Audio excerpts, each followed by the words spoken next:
Em nome do Pai, do Filho e do Espírito Santo. Amém.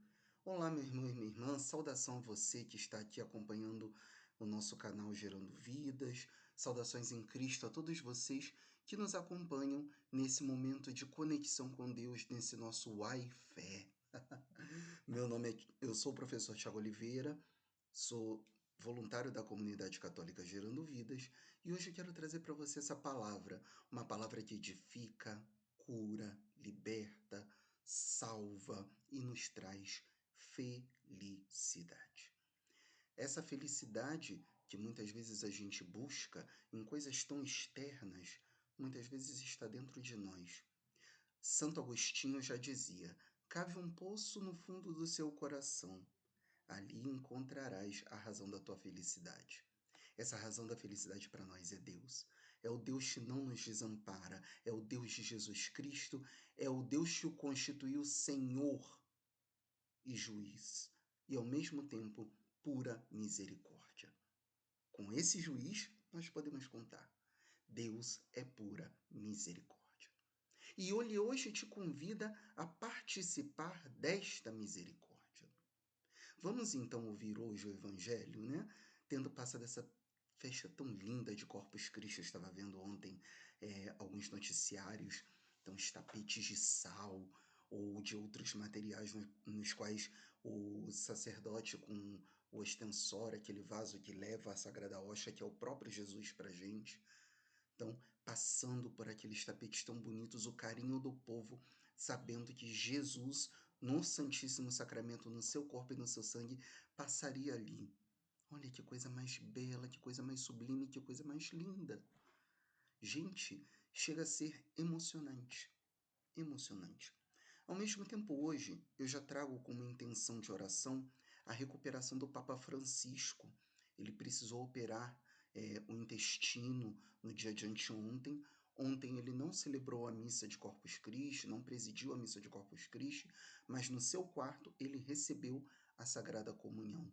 Provavelmente celebrou a missa com algum dos seus cardeais, né, uma missa celebrada ali no próprio quarto dele, e ali ele recebeu também a comunhão eucarística.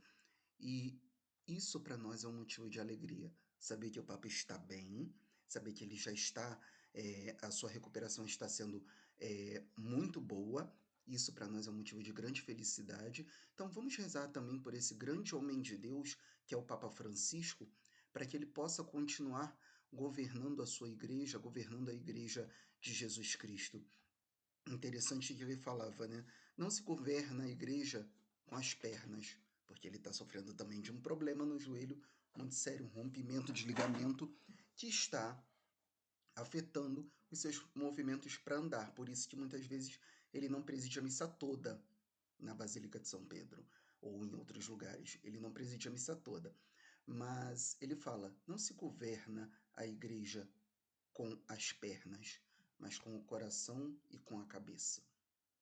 É onde Deus fala, na cabeça e no coração. Né? Agir na nossa razão, porque precisa ser razoável crer em Deus. A palavra razoável vem daí, aquilo que se encaixa na razão. E ao mesmo tempo precisa ser no coração, onde Deus realmente fala, a razão elabora a forma de transmitir e assim a doutrina de Jesus Cristo é passada adiante pela Santa Igreja. Hoje vamos ouvir o Evangelho de Jesus Cristo segundo Marcos, capítulo 12, versículos de 35 ao 37. Todos nós sabemos que Jesus é Senhor. Senhor da vida, Senhor que venceu a morte, Senhor que haverá de nos julgar no fim dos tempos, Senhor que há de nos julgar após a nossa morte. Mas não é só um Senhor que vem para subjugar, é diferente. O Senhor vem para julgar, ou seja, ver se as nossas atitudes estão na régua, na medida que Ele pediu. Mas, ao mesmo tempo, Ele vem para te mostrar e para me mostrar que esse Deus nos ama de uma forma incondicional. E por isso mesmo Ele é Senhor, porque ele deixou a misericórdia dele ultrapassar o próprio juízo. Como fala São Paulo numa das suas cartas, a misericórdia, porém, triunfa sobre o juízo. Isso é que o faz Senhor. Isso é o que o faz amor. O amor de Deus é a mais pura e simples das misericórdias. E a gente ainda fica buscando misericórdias por aí em coisas que nem deve, né? Buscar felicidade fora da felicidade, eu não sei como é que o povo consegue encontrar. Vamos ser sinceros. Muito bem. Leamos então o Evangelho e vamos dele extrair a nossa razão de felicidade do dia de hoje. É Marcos 12, como falamos, Marcos capítulo 12, versículos do 35 ao 37. Ouçamos. Naquele tempo, Jesus ensinava no templo dizendo: Como é que os mestres da lei dizem que o Messias é filho de Davi?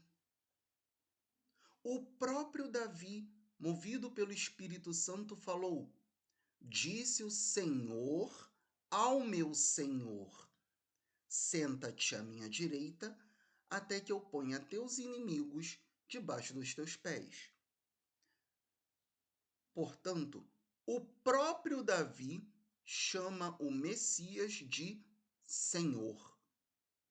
Como é que ele pode ser seu filho? E uma grande multidão o escutava com prazer. Essa é uma das passagens um pouco difíceis de interpretar, é preciso praticamente desfiá-la.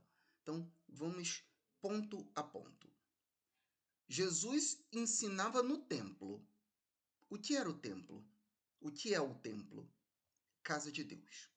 Ponto. Quem ensina dentro da casa de Deus? Aqueles que são constituídos para isso. Sacerdotes, naquela época dentro do templo judaico, os levitas, os rabinos, eles poderiam ensinar. Jesus, então, é o rabino dos rabinos, o mestre dos mestres. Aquele que gozava de grande sabedoria, era chamado de mestre pelo povo, também muitas vezes era convidado a pregar nas sinagogas. E é o que acontece com Jesus. Todo mundo sabia da grande sabedoria, da grande simplicidade de Jesus e também da sua forma de transmitir a doutrina. Exatamente por isso, ele é chamado a ensinar no templo. E ele ensinava no templo e estava dizendo isso aqui. Como é que os mestres da lei dizem que o Messias é filho de Davi? Ou seja, que vem de uma linhagem puramente humana de Davi. Não é só da linhagem humana de Davi. Porém, olhem o que segue o versículo. O próprio Davi, movido pelo Espírito Santo, ou seja, não foi Davi à toa, foi movido pelo Espírito Santo, falou: Disse o Senhor ao meu Senhor: Senta-te à minha direita, até que eu ponha teus inimigos debaixo dos teus pés. Esse é um pedacinho, essa parte, né? Disse o Senhor ao meu Senhor: Senta-te à minha direita, até que eu ponha teus inimigos debaixo dos pés. É uma passagem do Salmo 109, né? Que na liturgia das horas, geralmente, né, aquela oração que todos os padres, as freiras, são obrigadas a fazer em virtude da sua consagração, uma obrigação de amor que eles assumem, e nós leigos também somos convidados a rezar essa oração. Se nós soubermos fazer, hoje em dia temos até umas revistinhas, né, com a liturgia diária, a liturgia das horas diária, que nós podemos encontrar. A editora Paulus presta esse grande serviço à igreja. Tem também, pela internet, alguns sites que trazem a liturgia diária das horas. É só pegar lá e aprender a rezar, conversa com seu padre, conversa com o diácono da paróquia, ou se você tem intimidade com o bispo, tem possibilidade de estar com o bispo, conversa com seu bispo e veja com ele como é que se reza a liturgia das horas. Peça que eles te ensinem. E entre também nessa comunhão de oração com a igreja. Mas é interessante que nesse Salmo 109, no qual o próprio Jesus hoje cita, que Davi fala, disse o Senhor, ou seja, o soberano, Deus Pai Criador, ao meu Senhor. Davi era um rei, mas era puramente humano. Ele está falando de duas pessoas que estão acima do próprio Davi. Eles estão acima dele. E essas duas pessoas, quem são? O próprio Deus Pai Criador e o próprio Filho que é gerado eternamente pelo Pai, Jesus Cristo. O Espírito Santo entra aí também, mas entra como aquele que move Davi a dizer isso. Então nós vemos aqui uma ação da própria Trindade, do próprio Deus feito Criador, o próprio Deus feito Senhor, Kyrios, né? Kyrios em grego significa Senhor, por isso que na missa em latim ou em grego a gente canta Kyrie eleison, Senhor, tende piedade, e o próprio Espírito Santo que move Davi a cantar ou a dizer, e nos move a orar também. É o próprio Deus que move a nossa oração. O Espírito Santo age em nós com gemidos inexprimíveis, com orações que nós não sabemos de onde vêm. Muitas vezes não sabemos o que pedir nem como pedir, mas o Espírito Santo nos ensina. Então, se Davi fala, disse o Senhor ao meu Senhor, então Davi se coloca abaixo ainda de um Senhor, e esse Senhor submisso a um outro Senhor. Não tão submisso, mas de funções diferentes. E aí o mistério da Santíssima Trindade que nós refletimos no domingo passado. O Pai tem a função de criar, o Filho tem a função de santificar e governar, e o Espírito Santo tem a missão de santificar a humanidade, de fazer com que essa presença do Deus Trindade se manifeste em toda a humanidade. Dessa forma, nós somos chamados também a nos colocar numa atitude de submissão a esse Deus, que é tão grande, que é tão amor, que é tão misericórdia. E aí é como se o próprio Deus falasse: senta-te à minha direita, até que eu ponha os teus inimigos debaixo dos teus pés. Existem, existem inimigos que podem vencer a Jesus Cristo? Jamais. Até porque quem tentou vencer Jesus Cristo lá na cruz foi derrotado logo que ele ressuscitou. Então, eu não tenho medo de mais nada. Porque sei que ele está comigo. Eu sei que ele está conosco por meio do próprio Jesus Cristo, vivo, ressuscitado entre nós, na sua palavra, no pão consagrado, no vinho consagrado, mas também nas diversas situações da vida. Meu irmão, minha irmã, é no cantar de um passarinho, muitas vezes, que escutamos a voz de Deus. É numa situação da vida que, de repente, é uma grande pancada que nos ensina alguma coisa que Deus quer falar para a gente.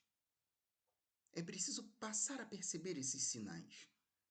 Sinais esses que nos levam a perceber que Deus caminha conosco e coloca os nossos inimigos embaixo dos nossos pés, mas é preciso estar conectado com Ele o tempo inteiro. É preciso que nos tornemos filhos de Deus a partir e por meio do Filho de Deus, que é o próprio Jesus Cristo. Se não for por ele, nada feito.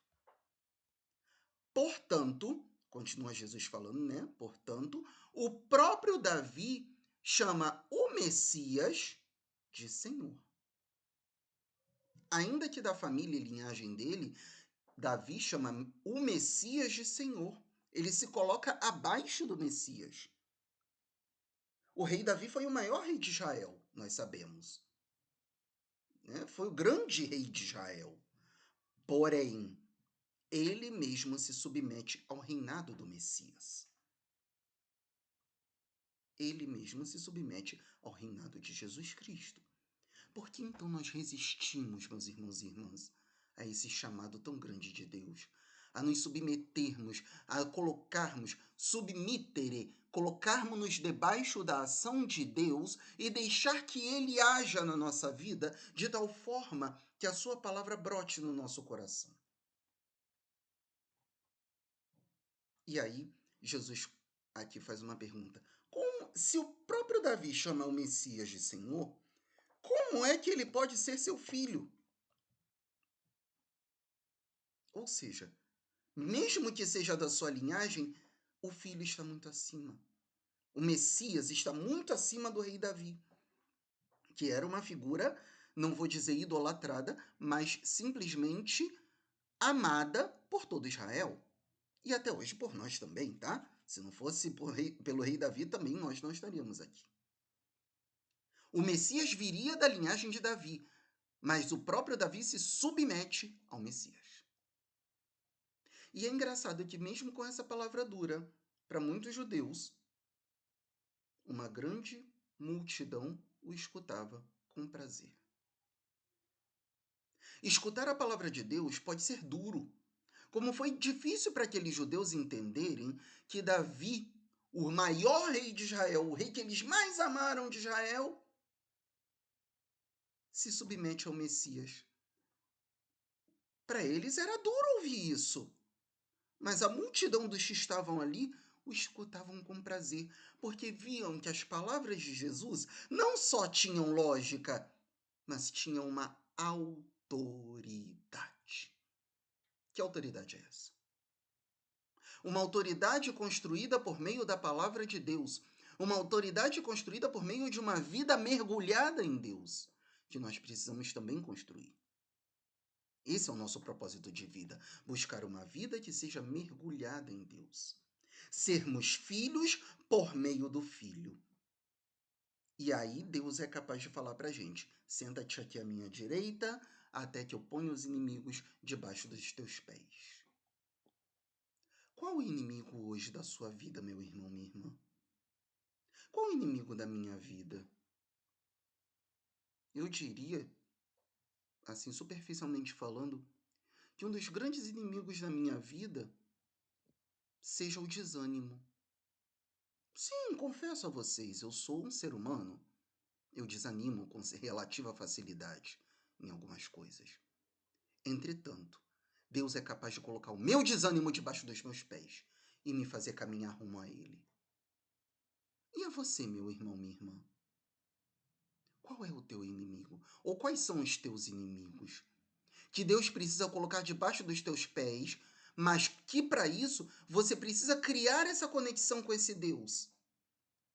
Ligar esse Wi-Fi e deixar que Deus entre na sua vida de uma tal forma que esse inimigo se coloque debaixo dos teus pés, que você possa pisar sobre ele como um trampolim para alcançar coisas maiores. Deus é contigo. Vamos em frente. Vamos em frente com toda a nossa tristeza, com toda a nossa tribulação, com todo o nosso desânimo, com toda a nossa falta de vontade. Mas a fé não podemos perder jamais. A fé vem pela escuta da palavra.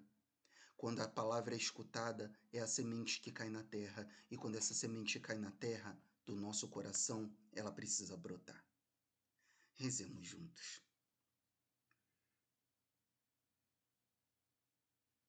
Senhor nosso Deus, Tu que és capaz de colocar os nossos inimigos embaixo dos nossos pés, se formos filhos Teus, por meio de Jesus Cristo, Teu verdadeiro e único Filho, ajuda-nos. Faz-nos transpassar barreiras. Faz com que a Tua glória apite, alarme em nós, de uma tal forma que possamos perceber a Tua presença em cada atitude da nossa vida. E mesmo que não a percebamos, mesmo que não a sintamos, Senhor, que a Tua vontade, a Tua bondade, a Tua misericórdia estejam juntos de nós, hoje e sempre. Amém. Meu irmão, minha irmã, prossiga o seu dia. Prossiga na certeza de que o amor vence tudo. O amor pode tudo. E o amor constituiu o Senhor e Deus, o Cristo pregado na cruz, mas o ressuscitou dos mortos. Se ele ressuscitou Jesus, ele pode te ressuscitar e pode me ressuscitar. Então, que o Senhor nos abençoe, nos livre de todo mal e nos conduza à vida eterna. Amém. Transmita esse vídeo para todos os irmãos que você sabe que hoje precisam se levantar, que precisam saber que Jesus é Deus em suas vidas. Transmita também a sua intenção de oração. Coloca aqui embaixo nos comentários. A nossa comunidade Gerando Vidas vai rezar por você. E você vai usar toda essa dificuldade como um trampolim para alcançar a glória de Deus. Amém? Deus abençoe. Um bom dia para você.